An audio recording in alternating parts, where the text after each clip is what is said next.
வணக்கம் மக்களே, எல்லாரும் எப்படி இருக்கீங்க? நம்ம இந்த வீடியோவில் பார்க்க போகிறது என்னென்னா, நம்ம மொபைலுக்கு வாட்ஸ்அப்பில் இந்த மாதிரி ஒரு மெசேஜ் வந்தால் ஏதோ ஒரு நோட்டிஃபிகேஷன் வந்திருக்கு அப்படின்னு சொல்லிட்டு ஆர்வமாக ஓப்பன் பண்ணி பார்ப்போம். அப்போ நம்மளுடைய ஃப்ரெண்ட்ஸோ இல்லைனா எதனா ஒரு அன்னோன் நம்பர்லேருந்து நமக்கு ஒரு மெசேஜ் வந்திருப்போம்.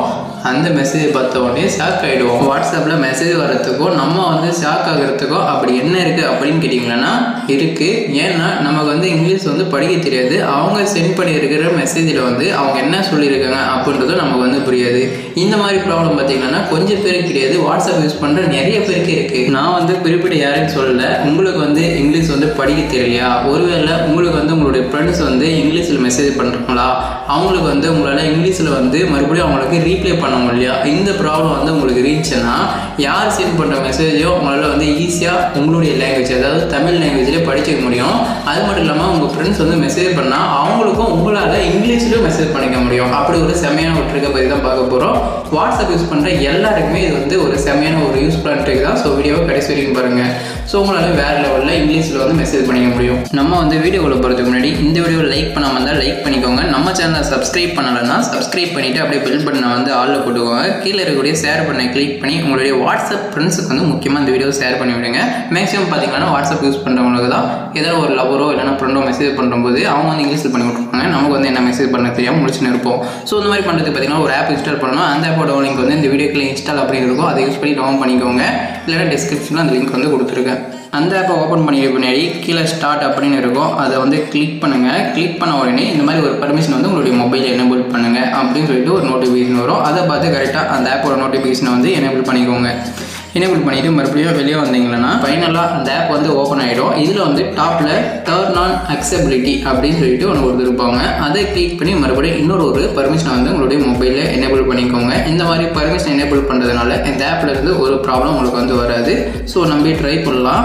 அதுக்கடுத்தது கீழே லாங்குவேஜ் கொடுத்துருப்பாங்க. இதில் ஹிந்தி, இங்கிலீஷ் கொடுத்துருப்பாங்க. நீங்கள் என்ன பண்ணுறீங்கன்னா இதில் ஹிந்தி அப்படின்னு இருக்கா, அதை கிளிக் பண்ணிவிட்டு இங்கே இங்கிலீஷை செலக்ட் பண்ணிக்கோங்க. ஓகேவா?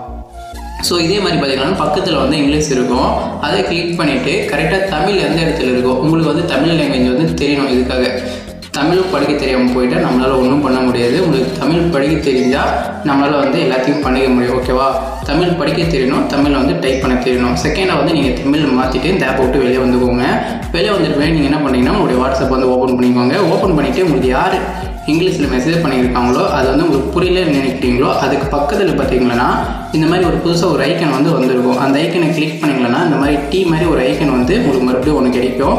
அதை கிளிக் பண்ணி இந்த மாதிரி ட்ராக் பண்ணிங்கன்னா உங்களுக்கு பூத கண்ணாடி மாதிரி ஒரு ஐக்கன் வரும்.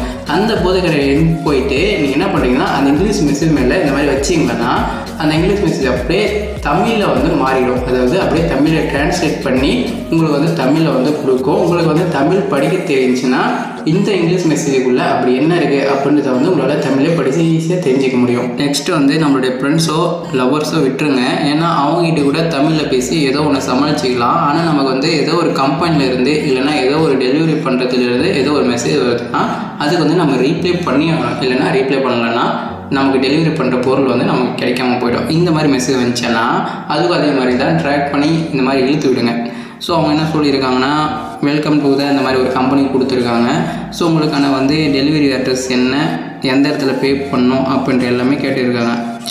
ஸோ இதுக்கான லொக்கேஷனை நீங்கள் தான் ஷேர் பண்ணணும். அதுக்கு நீங்கள் ஏதோ ஒரு லொக்கேஷனை அனுப்பி விட்டிங்கன்னா அவங்க உங்களுடைய ஆர்டர் அந்த அட்ரஸில் டெலிவரி பண்ணுறோம் அப்படின்னு சொல்லியிருப்பாங்க. ஸோ இந்த மாதிரி நம்மளால் எல்லாத்தையுமே படிச்சிக்க முடியும். அதுக்காக இந்த ஆப் ரொம்ப யூஸ்ஃபுல்லாக இருக்கும். ஸோ ட்ரை பண்ணி பாருங்கள். நெக்ஸ்ட்டு இதெல்லாம் ஓகே. மற்றவங்க இங்கிலீஷில் அனுப்புகிற மெசேஜ் எல்லாம் நம்மளால் தமிழில் மாற்றி நமக்கு புரிகிற மாதிரி படிச்சிக்க முடியுது.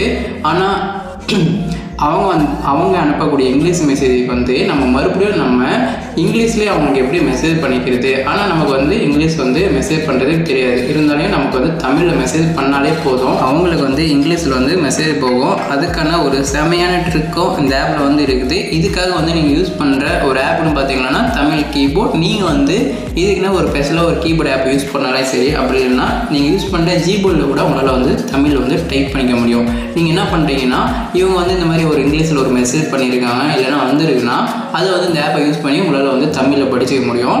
ஸோ இந்த மெசேஜுக்கு நீங்கள் வந்து இங்கிலீஷில் வந்து அவங்களுக்கு ரீப்ளை பண்ணணும், இல்லைனா நீங்கள் தமிழில் பண்ணிங்கன்னா அவங்களுக்கு வந்து புரியாது. இந்த மாதிரிப்பட்ட நேரத்தில் நீங்கள் என்ன பண்ணுறீங்கன்னா அந்த கீபோர்டை யூஸ் பண்ணி டைப் பண்ணுற பிளேஸில் வந்து அந்த மெசேஜுக்கு ஏற்ற மாதிரி நீங்கள் வந்து தமிழ்லேயே டைப் பண்ணுங்கள். ஓகேவா? நன்றி, உங்களுக்காக காத்துக்கிட்டு இருக்கேன் அப்படின்னு சொல்லிட்டு ஒரு மெசேஜை வந்து நான் டைப் பண்ணிட்டேன். இந்த மெசேஜை வந்து எப்படி இங்கிலீஷில் மாற்றுறதுன்னா மறுபடியும் அந்த மேலே இருக்கக்கூடிய அந்த ஐக்கனை கிளிக் பண்ணி அந்த பூத கண்ணாடி எட்டுன்னு வந்து நீங்கள் இந்த தமிழ் மெசேஜ் மேலே இந்த மாதிரி ஸ்கேன் பண்ணால் போதும். ஆட்டோமேட்டிக்காக அந்த மெசேஜ் வந்து அப்படியே இங்கிலீஷில் வந்து டிரான்ஸ்லேட் ஆகிடும், அதாவது மாறிடும். அதை என்ன பண்ணுறீங்கன்னா அப்படியே அவங்களுக்கு வந்து சென்ட் பண்ணி விட்டுருங்க. இது பார்த்திங்கன்னா கரெக்டாக HSL அப்படியே நீங்கள் இங்கிலீஷில் டைப் பண்ணால் அவங்களுக்கு தெரிஞ்சால் எப்படி டைப் பண்ணுவீங்களோ அதே மாதிரி கரெக்டாக தான் மாறும். நீங்கள் இதை பற்றி ஒரு கவலையும் பட தேவையில்லை. நீங்கள் வந்து தமிழ் பண்ணிவிட்டு அதை வந்து இங்கிலீஷில் ஈஸியாக மாற்றி இங்கிலீஷில் மெசேஜ் பண்ணுறவங்களுக்கு வந்து சென்ட் பண்ணிக்க முடியும். இந்த மாதிரி நீங்கள் டைப் பண்ணக்கூடிய எல்லா தமிழ் மெசேஜுமே இங்கிலீஷில் மாற்றி ஒருத்தருக்கு வந்து சென்ட் பண்ணிக்க முடியும். பிடிச்சிருந்தால் ட்ரை பண்ணி பாருங்கள். அவ்வளோதான் நண்பா இந்த வீடியோ யூஸ்ஃபுல்லாக இருந்தால் உங்களோட ஃப்ரெண்ட்ஸுக்கு ஷேர் பண்ணுங்கள். நம்ம வீடியோவை லைக் பண்ணாமல் வந்தால் லைக் பண்ணிக்கோங்க. சேனலை சப்ஸ்கிரைப் பண்ணலாம், சப்ஸ்கிரைப் பண்ணிவிட்டு பில் பண்ண வந்து ஆளில் போட்டுக்கோங்க.